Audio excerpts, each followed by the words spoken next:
Good afternoon, everyone, and thanks for being here. Today, I'm joined by Secretary Saunders, who will provide an update on what the Agency of Education has been working on since the passage of the Education Bill last session, which addresses step one of our education transformation. As kids and teachers head back to school, it's an exciting time, the start of a new school year for all of them. And while the experience is similar for most, the opportunities they have are vastly different from school to school, district to district, and region to region. And this very real opportunity gap is holding back too many students across the state. The gap isn't anything new. It's something we've seen growing for years, resulting in communities who can afford to pay more offer more, while communities who can't go without, resulting in vastly different education experiences. And it's showing up in our reading and math test scores. This gap has accelerated, in part due to our school funding system, with too much money going to underutilized space, an inefficient system, and increased administrative costs. But the good news is we have an opportunity to fix this. Last session, we worked with the legislature to lay out the framework to transform our system so it works better for all of us. And while it's not going to be easy, we have to follow through, because making sure Vermont offers the very best education for every student should be one of our highest priorities. And a better education system also helps us recruit the working families and jobs we need in parts of Vermont that have been left behind economically. This includes things like academic excellence, transitioning to a funding formula, and consolidating into fewer districts to help equalize the tax base, which will increase educational opportunity and flexibility for all students. Act 73 laid the foundation for us to make real progress. But it's just the start of what will be a 3-year process. And if we stay focused, we'll make positive change for our state and guarantee every student has access to the best education in the nation, where our educators are better supported, and do it all at a cost Vermonters can afford. With that, I'll turn it over to Secretary Saunders. Thank you, Governor. I want to start today by congratulating students and teachers across the state for an excellent start of the new school year. As a mom, I always enjoy the first day of school pictures and that mix of excitement and nervous energy that comes with a fresh start. And for kids, this time of year is always an opportunity for new beginnings and endless possibilities. And as students bravely take on the challenge of a new grade or even a new school, I think we as adults could learn a thing or two for their openness for change. In the spirit of embracing new possibilities, I am pleased to provide an update on the implementation of Act 73 and thank the Governor for this opportunity. Our role at the Agency of Education is to lead the way on big changes that will make our Vermont public education system the best in the country. Leadership carries big responsibilities. And for me, that is why it is important to start by describing our values and how we are approaching this work together. We believe in personalized learning, so every student is prepared not just for graduation, but for life. We believe in equal opportunity and a whole child approach, so that every child has access to a great education, no matter where they live or the wealth of their community. And above all else, we believe in doing everything in service to students and know that each student can learn and achieve at high levels. We believe that students should be deeply connected to their local communities while simultaneously prepared for the jobs and opportunities of the future. Lastly, we know that strong schools are essential to Vermont's economy and future. When students succeed, communities thrive, and our state prospers. These are the values that continue to guide our work around Act 73. There's no shortage of great ideas or good intentions when it comes to education transformation.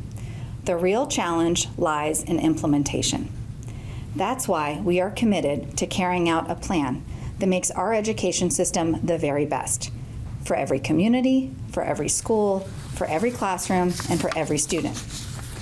I want to share a few highlights of the meaningful progress underway around special education, statewide graduation requirements, data reporting, and supporting other elements of Act 73. First, we are focused on strengthening special education services and are working closely with educators across the state and the Special Education Advisory Panel to identify unmet needs, analyze trends, and build consensus on a path forward. This work isn't just about compliance. It's about improving instruction for all students. At the end of the month, we will release a report that will shape our strategic plan and serve as a blueprint for implementing the best practices with fidelity across Vermont. Next, we are charged with recommending statewide graduation requirements. This is our chance to set a true standard of excellence for Vermont and to ensure that a diploma signals a real accomplishment. It should stand as a clear standard for students, a trusted measure for employers, and a meaningful credential for colleges. We've begun phase 1 of this work and are reviewing the work done already to date in looking at our graduation requirements across the state. We're developing content strategies and working with leaders to shape the rubric we'll use to evaluate those graduation requirements. At the end of the day, this work is about preparing every student for success in college, careers, and life. Agency staff have also been working diligently to support the State Board of Education, which has formed 2 committees per Act 73, the Small School and Sparse Schools Standards Committee and the State Aid for School Construction Advisory Board. Lastly, the agency continues to provide data to the Redistricting Task Force. We have provided a significant amount of data to support the critical work of contemplating new school district boundaries.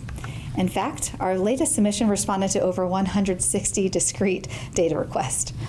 As we speak, the task force is holding their 3rd meeting, where I'm told they're already evaluating a series of proposals for new district configurations. Vermont's transition to a reimagined system of public education is well underway. But as we collectively move towards a more equitable and sustainable future, we should acknowledge that no matter how bright the future, change is always hard. And so it's worth remembering why we're doing this to begin with. It may feel like a long time ago, but just last year, I was traveling to every corner of Vermont, where I listened to students, parents, and educators articulate their vision for change. Students told me they wanted expanded opportunities, from internships and career exposure to advanced courses and enrichment. Teachers emphasized the need for more consistent standards and access to high-quality professional development, both to raise student achievement and to retain great educators. And local communities, while realistic about the obstacles, shared a common desire to build the best public education system in America and to ensure that every student has the chance to succeed. As a member of the Commission on the Future of Public Education, I have heard these same themes for the last 12 months. At the same time, I know we're also hearing real concerns about the pace of change and what it means for individual schools and communities. We need to acknowledge these concerns and do more than just mitigate them. We need to build solutions that deliver on the best opportunities for students. The reality is this: as a state, we've chosen to do the hard work of improving opportunities for kids. We must stay on this path. Stepping back or failing to move forward would not serve our students, and it would not serve our taxpayers. This is the vision behind Act 73, and this is the inspiration for driving the hard but necessary work of education transformation in Vermont. There's still much to do, but I believe that if our students can embrace the change of a new school year with courage and optimism, we as adults can embrace the change of building a stronger public education system for Vermont with the same courage and optimism. Thank you. Look forward to your questions.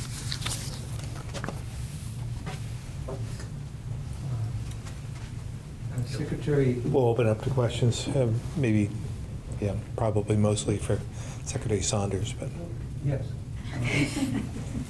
Secretary Saunders. Yes. I just was told last week by someone at AOE that we don't keep any dropout data. AOE doesn't have any dropout data. Is that something you're aware of? And if so, do you have other data? Is it, Mark? Yeah, so we are doing a lot of work as an agency in supporting the reduction of chronic absenteeism and truancy. It's actually one of our strategic priorities. We're working very closely with our sister agencies that are also involved in this work, and have contracted with an expert who is helping to give us guidance on both how we better track and report data related to truancy, dropout rates, and chronic absenteeism, and also to developing strategies that can be effectively implemented within schools so that we can reverse that trend. So I think what you're noting is that we certainly have seen an increase in chronic absenteeism, which is concerning and is an area that we've placed a lot of focus as an agency. What's causing that? I think there's a variety of factors causing chronic absenteeism. We certainly nationwide saw a large increase during the, after we returned from the pandemic. And I think it's pointing to a number of factors that students are facing, and so we really need to be mindful of what is contributing to chronic absenteeism and put strategies in place.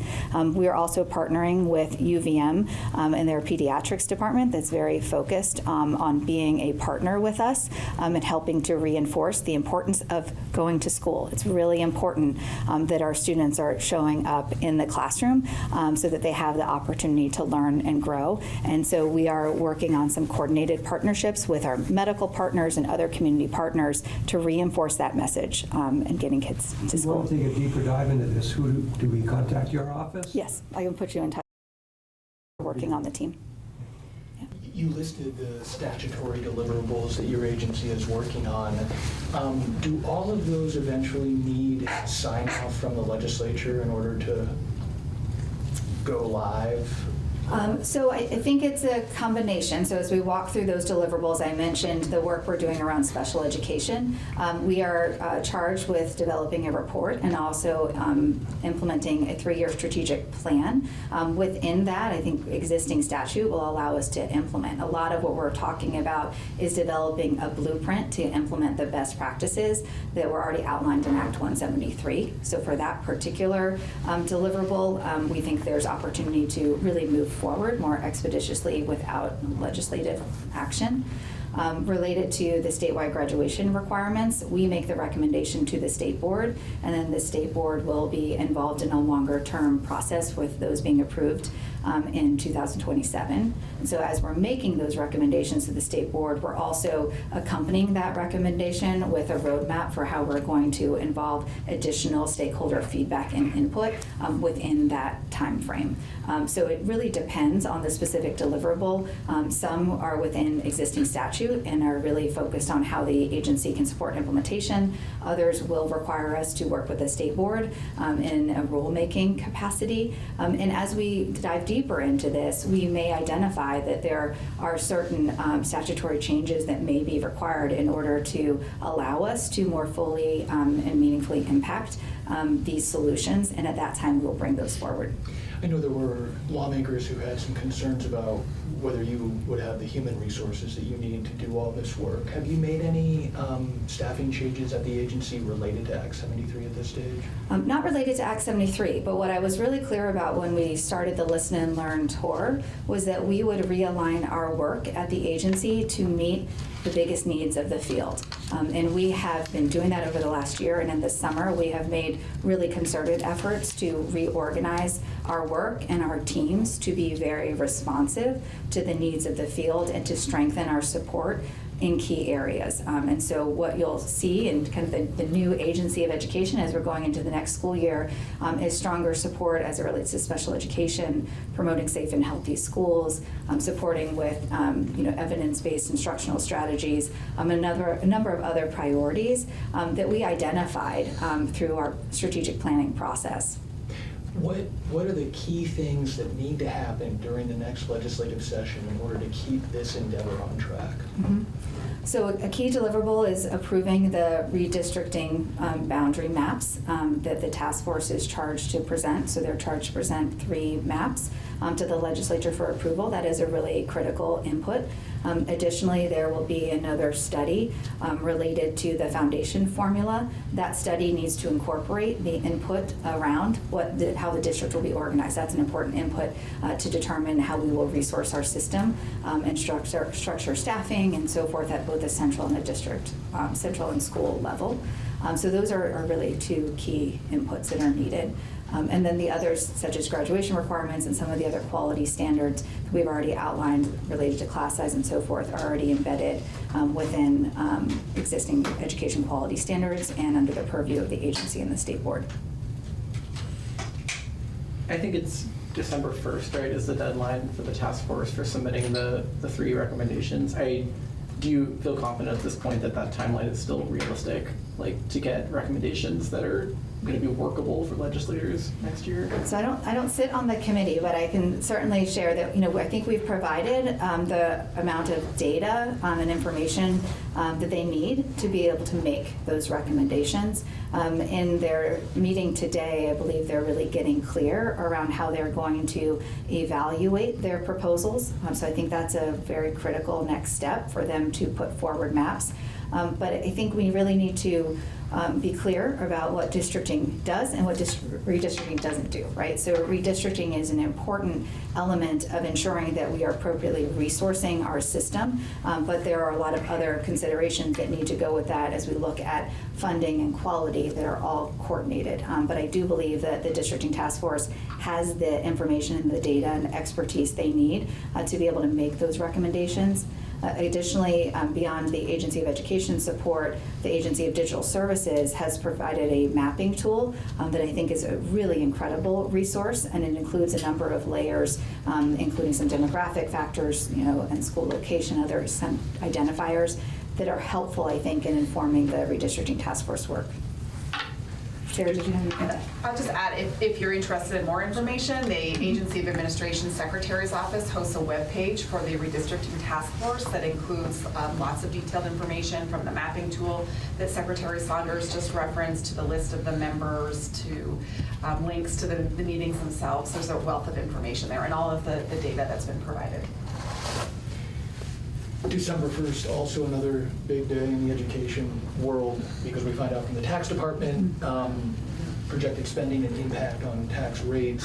Do you have any indication at this stage of what the increase might look like for next year, and have you begun to develop strategies to minimize the effect on homeowners? Yeah, obviously, I'm very concerned about what the December 1st letter will reveal.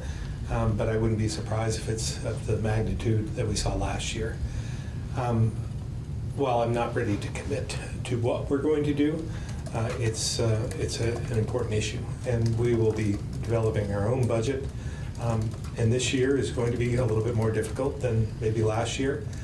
So we're going to have to make some tough choices. So that will be one of the choices, I'm sure, as we develop our next budget. I believe the projection is 1.6% increase in general fund revenue for FY for the next fiscal year. Will whatever that consensus forecast is be your ceiling for growth in general government? Yeah, I mean, we want to limit our growth, obviously. We've asked our agencies and departments to come up with a budget that fits within our constraints. I think we pegged it at 3%. Yes, up to 3%. So that's what we've asked, and hopefully under that. But again, we'll see what happens when we start receiving the budgets from the agencies and departments, as well as the December 1st letter and other issues that are coming every day, it seems like, from the federal government, and what they will fund and what they won't, and we'll have to make all those decisions over the next few months. The Mountain View Supervisory Union, I don't know if you've seen the letter that they put out, but they're calling for an emergency legislative session, and they want construction debt removed from the per pupil spending, and also doing away with double taxation. Is that possible, and sort of what would that look like if it is possible? I will just address one of those issues. We will not be having a special session. January will be coming soon enough, and we'll address whatever needs to be addressed at that point. I would just say that the School Construction Aid Advisory Board has been formed and is meeting, and I think that's the type of consideration that they might review and make recommendations accordingly. And then one other question for you, Zoe, is I know the governor mentioned gaps in test scores, but national data is showing a decline in literacy rates. Is that something we're seeing in Vermont? Are you concerned? Are there plans to address it if there are concerns? Yeah, we are concerned about the declining performance as it relates to reading scores. So you're referencing the NAEP, which is the national assessment where we can compare Vermont to other states. We started seeing a decline in our literacy outcomes before the pandemic. And while there continues to be a decline nationwide, we are seeing some really considerable drops for Vermont, which is concerning. In fourth grade reading, we used to score at the top in the country, and in the last results, we dipped below the average. So it certainly is an area we are very much focused on. As you know, the state of Vermont and the legislature passed a literacy bill 2 years ago, and it was amended to not only apply last year to apply for K-12. So there's a lot of work underway in ensuring that we are teaching the science of reading, that we're providing the appropriate training and support for our educators. The Agency of Education launched a new statewide literacy initiative called Read Vermont last year, and we're continuing to provide support to the field along with some key partners in providing job-embedded coaching and training and professional learning communities to ensure that our teachers are equipped and supported with the tools and resources that they need in the classroom. And then similarly related to math, this is an area of focus, and we're working in a very concerted way to identify how we can strengthen our math performance with some of our content experts at the agency and across the state of Vermont. So what you'll see in the agency's strategic plan is a very clear focus on increasing academic outcomes, and we're organizing our agency to provide really targeted support in that area to be a partner in the field. I could just add, one of the issues that came up during the interview process with Zoe was reading and math, and she shared our concerns about both of those issues and then hit the ground running with a reading program. So I think it validated why I feel that she's the best person for the job, and again, I think she's hitting on all the right issues when we think about what our kids need and how we've slipped nationally in a couple of different areas. What do you think of the federal court decision? Can I go off topic? Okay. What do you think of the federal court decision upholding Mid-Vermont Christians being allowed to compete in high school athletics? I saw that yesterday, and my feeling is that the court ruled correctly, but I also believe the VPA set the standard that needs to be adhered to. If a school decides to forfeit a game because they don't want to play against certain players, I guess that's their prerogative. But we should allow kids to play. And I think that this strikes that balance. It was a very narrow ruling, but I think everyone got something out of it, and we'll continue to do what we think is right. I also have an off-topic, if that's okay. Just Burlington, how important is Burlington/Chittenden County's financial health to the rest of the state? Well, obviously, Burlington is our highest population area. It does bring in a lot of revenue to the state, so it's important. I met with some business owners and business leaders yesterday to try and, as I said, I think last week, I was going to meet with a number of different groups over the next couple of 2 to 3 weeks to help learn what they think is the issue and how we can fix it. So I think the good news is I think there is a path forward. We'll be putting together a plan over the next couple of weeks and present something to the mayor and to the council for their consideration. Along that line, the Burlington Daily News reported yesterday that City Councilor Mark Barlow worries that the planned safe injection site may attract drug abusers. Quote, "I can't help but wonder if our problems grow because the response and resources don't exist in other cities and towns and people are coming here." Is that, do you think current services, either in Burlington or elsewhere in Vermont, actually attract homeless and substance abusing population? And if so, is there a better way to do this? I agree wholeheartedly with the counselor. As you remember, I vetoed on a couple of different occasions a safe injection site. I don't think it's the right path forward. I think there are other areas where we could invest more money, prevention and so forth, and recovery, that would be much more beneficial. And I do think it's an attraction. It enables, and I'm opposed to it. Now, having said all that, the next question might be, why did you sign off on it? But it was money that we received from the settlement, and it was part of a larger package.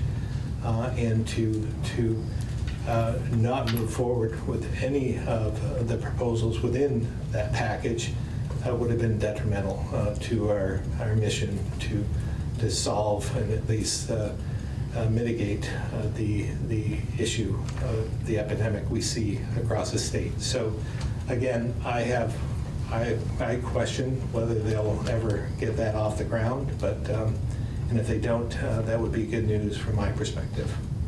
What was your takeaway from meeting with the business leaders yesterday? I think they confirmed a lot of what I'm hearing from Vermonters, as well as those who live in the community.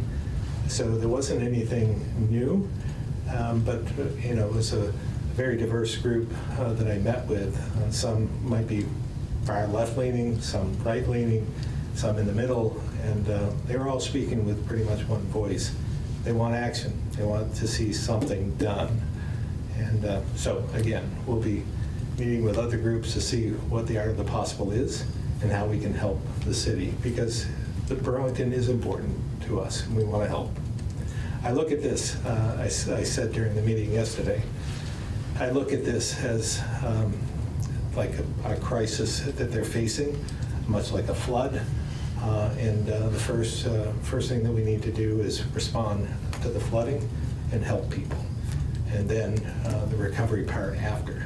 So it'll be a two-step process, but first things first. What other groups are you meeting with? Like, what do you mean by other groups? We'll be meeting, I want to meet with some of the citizens from Burlington, because a lot of the business owners aren't from there. I'd like to talk to people who've been around for a while, understand the process, maybe former counselors and maybe present counselors, I don't know. But just to get a flavor and different perspective from different groups, as well as with, the higher education, UVM, Champlain, and so forth. And you said that the administration will come forward with a proposal? Or Yeah, maybe like a blueprint, what we think we can do to help, and what's feasible, and maybe some suggestions about what they can do. Like, what do you mean by that? Would they be like a charter change? Or I don't want to get ahead of whatever we're going to put forward. Yes. But again, we want to help, and we'll put together something that accomplishes that. I think it was a few weeks ago, the same issue came up, and you said they haven't asked for anything. So I can't really act in the absence of that. Now it sounds like you're ready to take a more proactive approach. Proactive in terms of presenting something, what we can work together on. I mean, we have, there's areas that we might be willing to do, other areas that we're not willing to do, and they may feel the same. But we have to get something out of it. I don't want this to be just a gap, to fill the gap, short-term solution. We want this to work over time to get to the second part, the recovery. Fair to characterize that as a change in posture on your part? I don't think so, because what I was getting at was, we're not going to force ourselves onto the city, much like we're seeing across the country with the current administration in Washington. That's not our role. If the city would like our help, we would lay out a plan to let them know what we can provide and what we can't. And so we want to work together. So it's not, I wouldn't say the posture's changed, it's just maybe the perception of that posture. Has the mayor's office asked you for a blueprint, like you said, of? They have not, but they've asked for a meeting. All right, we'll switch over to the phones now. Tim, Vermont Biz. No questions, Governor. Thank you. Tom Davis, Compass Vermont. Thank you. Governor, there's been some news that's been coming out about the delays that have taken place in trying to get these speed limitation cameras in work zones, and so that it's more protection for people for highway safety. In the process, one thing that's obvious is that there was a mandate with the legislative vote requiring that any potential violations had to be reviewed by a certified law officer or sworn, I believe they said. And then and also they had to be the ones to issue the citations, which has brought up the issue of lack of police force both locally and at the state level. Have you considered going back to the legislature this year to ask them to change that mandate so that could be more of an administrative position that could be funded and taken care of with regular employees? I'll ask Secretary Flynn to weigh in, but I would just answer that. I'm sure we'll have this conversation come January with the legislature because it's proven to be a little bit more difficult than I think anyone imagined. So we'll just go from there, but I'm sure we'll engage with them. Secretary Flynn. Thank you very much, Governor. Good afternoon, Tom. I testified back in May along with a member of the Department of Public Safety on behalf of Commissioner Morrison, who was unable to attend due to an out-of-state meeting. And my testimony was that we don't disagree with the pilot, and this was prior to adjournment, so it was prior to the legislation being signed, but that we were running into practical problems as the article quite accurately laid out. And the big issue was personnel. And in the meantime, what I said we would do is we would meet with the judiciary to better understand what elements of statute would be required to be addressed if there were to be a request to have the legislature revisit the language of this, allowing a civilian employee, meaning a non-sworn law enforcement officer, process these tickets. And Commissioner Morrison and I and a member of her department met with Judge Zone from the judiciary, and it was Judge Zone who had testified on this topic before the legislature, so we asked to meet with him, and he was very gracious in doing that with us.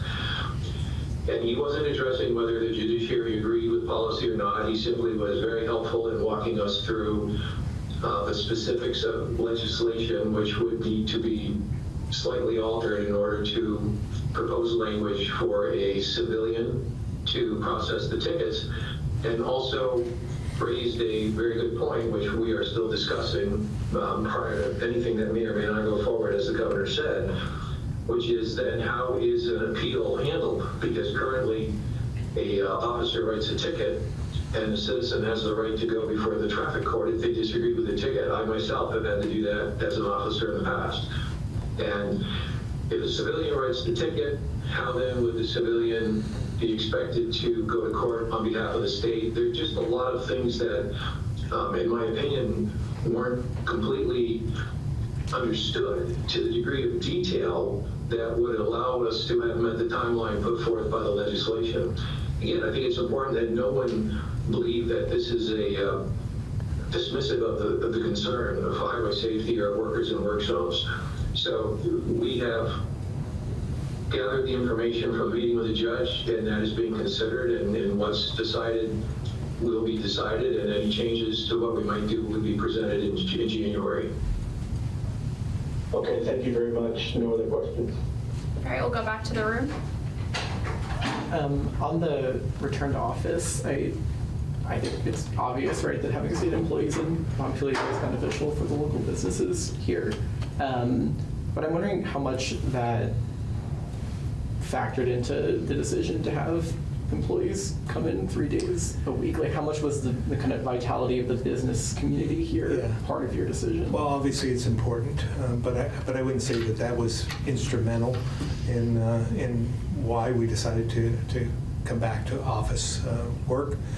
But it was a factor, even just a consideration. They've been asking for quite some time, but I go back to why we think it's time. I think, we do lose something when we're not in person. And we glean a lot of information from one another to give us better results for taxpayers. I think you all can understand that as well. I mean, going in person to the legislature to get your story or to come here is sometimes more beneficial than being remote. So I think it's the same thing with employees, state employees. They learn from one another. Secretary Clark is a longtime state employee, and I think there was nobody better to lead this effort than her because she's lived it for a lot of her life. So again, I don't know if you want to add anything to that, Secretary Clark, at this point. I don't think so, Governor. I mean, I can always add. Like, believe it or not, this is probably, I'd say, 99% of my focus right now, which is not normally the case. I think to the governor's point, not only have I been a state employee for more than 20 years, I worked in the federal government for 7 years prior. I'd say until the pandemic, all of my time has been in person. What I like about what we are proposing for our workforce, that it is a hybrid approach for all those positions that can be both in the office and remote, that it really reflects a thoughtful turn to coming back together more for some of the benefits that the governor has discussed. It's the collaboration, it's the mentoring, it's the culture that you develop when you are together. The relationships, to his example, for you, working at the State House is very different being in the building than trying to report remotely, the relationships that you form. And so we're doing this very intentionally with a focus on those benefits that we've discussed, but also wanting to allow the flexibility for the employees that can work remote to have 2 days a week remote, 3 days in the office or in the field, depending on the nature of the position. But it really is meant at striking a balance. An advisory group has been formed that is coming up with some recommendation to address where we are able, some of the concerns and questions that we've received from our workforce. One question I had too on this, and it was a little hard for us to find this information, so we thought maybe you would have it, but how does Vermont's plan compare to what other state governments are doing? Like, is 3 days in person, 2 days do a lot of states do that? Are we unique in doing that? Like, can you talk about that at all? Yeah, and I can provide more fleshed out details. Our team has done that research looking across what other states are doing, and it is a mix, but there is definitely a movement to bring people back more consistently in person. Many states have done it sooner than what we have, but I think in Vermont we're unique in that we came out of the COVID disaster, if you will, and then we're faced with a flood in 2023 and a flood in 2024. So we're have been dealing with those disasters, which is why we are framing this as the next step on our recovery coming out of COVID and 2 floods. So what we're doing is not different than what is happening in other states across the country, and that information and data is informing the work of our advisory group and the recommendations that we'll be bringing forward. Is it fair to say that 3 days a week hybrid is standard across the country for state government? Is it normal? Like, how do I characterize Yeah, that? I don't want to provide a data answer when I don't have a list of like how many states are 2 days versus 3 Yeah. days versus 5 days. And that's something that we could, as part of our process, we'd be doing that analysis. So I don't want to answer in that way. I think the other, we are public servants. Like, I've built a career being a public servant. It's a very important value to me to give back to the place that I love, that I live in, that I was born in. I think looking at the private sector, which is not an exact comparison with state service, you are seeing a similar trend with a lot of private companies where they are have already and are continuing to bring their employees back for more in-office presence for some of the same reasons that we have articulated, including businesses in Vermont. I think really quickly, again, apologize for my tardiness, Governor. Some conservative commenters or commentators like Rob Roper have said that there should be a plan B in case these education reforms fizzle out. I want to ask in terms of, have you thought of any sort of plan B based on what you're seeing so far? And do you believe there would be any consequences to a pro-affordability agenda should they not come to fruition? I think we're fully behind the plan that's been put together. We worked with the legislature. A lot of compromises were made very early in the process, but we're at a critical point at this juncture in getting the lines drawn for the districts. So that's step one, and we'll be watching with interest as they meet. I understand even today they might present some district lines for consideration, so that would be good news. And then we'll go from there. But yeah, way too early to talk about a plan B. I think we're in plan A, and I think it's the right plan. Thank you. Anything you want to? Well, the only thing I want to add there is that it's really important that we move forward and get clarity on the implementation. That helps to give really clear parameters for the districts around next steps and moving forward. So if there should be any delay, it creates a lot of uncertainty that's quite unproductive and not supportive of our goals of improving our system for students. So I think we have laid out a plan and very key deliverables around what's next in order to achieve, and I think it's really important that we stay on that course. I know in my role, I hear pretty consistently from the field asking for more clarity. And so it's important that we continue on this process with the timeline that has been defined so that we can provide those answers to move this work forward, because it's all in an effort to strengthen our public education system.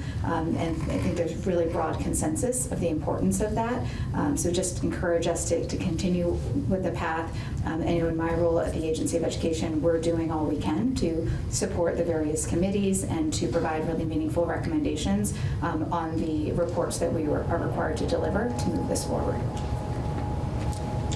I think it's really important for your listeners, your viewers, to understand, because when they heard that we passed an education plan, I think there were some who thought instantaneously that property taxes would decline. Well, that's not the case. I mean, this is a 3-year transformation process. It's going to take time for that to happen, and it won't happen in the first year, the second year, and possibly into the third year. So it's important for all of you to report about what we're doing here, and it's a step process. It's going to take some time. All right, thank you all very much. Oh, I'm sorry. One more? Yes. Easy one? Governor, you're a bicyclist. On Easy. Monday, an e-bike rider died in a collision. Do you think Vermont should be requiring, we don't know, should be requiring helmets for either e-bikes or bicycles? I wear a helmet in racing. I wear a helmet on my motorcycle, and I have a helmet that I wear when I'm cycling. So I believe in helmets, but at the same time, I think making it mandatory for cyclists to have helmets, I think, is unnecessary, and I believe that we should continue what we've been doing in the past. Those are 28-mile-an-hour bikes? But that's a difference. I want to get to that. Sorry. There is a difference now. I mean, we had I remember back in the 80s when mopeds were very popular, and that became a problem then. So there was a horsepower limit that was placed as to what you'd adhere to wear a helmet and be determined to be a motorcycle. So it's the same thing here. Some of these e-bikes are getting too fast, and they are motorcycles. So at that point, we should determine what the limit is, and I'm sure there's going to be a national trend on this as well. But I look forward to working with the legislature and forwarding any ideas we might have as to what other states are doing, because I do think, again, this can get out of hand because an electric motor is still a motor, and you can actually pack a lot of punch into an electric motor that even would exceed some of the internal combustion engines that are there today. Thank you. All right, thank you all very much.